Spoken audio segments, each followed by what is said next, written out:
Upset aussi, c'est moi. C'est mon prénom, mon nom de famille. C'est aussi la marque de mes produits de beauté.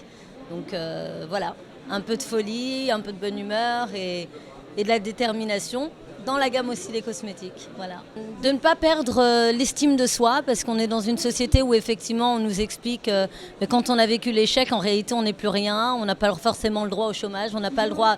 Dans la société en fait on est assez effacé après un échec, c'est de se dire qu'il y a une possibilité de rebond et pour ça il faut aller auprès d'autres entrepreneurs qui ont vécu cela pour partager, échanger avec eux une expérience qui peut être déterminante justement dans ce rebond.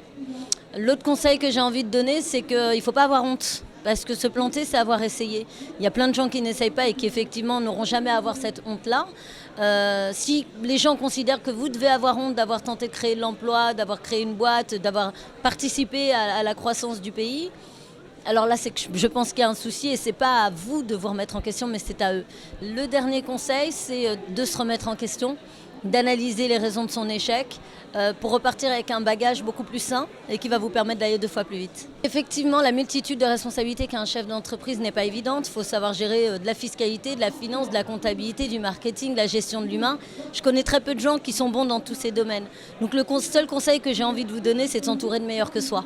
Voilà, sur ces domaines que vous ne maîtrisez pas. Où trouver l'énergie nécessaire suite à un échec dans sa remise en question, en coupant un peu à ce moment-là pour se recentrer un peu sur soi, faire le bilan de ce qu'on a fait de bon. Et c'est ça qui vous énergise, hein. C'est pas de faire le bilan que des choses négatives, mais c'est aussi des choses positives qui vont vous permettre justement de vous redonner aussi confiance en vous.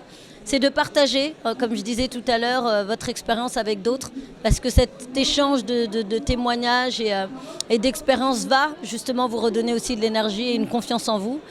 Et puis sinon, moi je pense qu'il faut retrouver de l'énergie dans le sport, parce qu'il n'y a rien d'autre qui vous libère autant la tête et l'esprit et qui vous permet justement de repartir bien.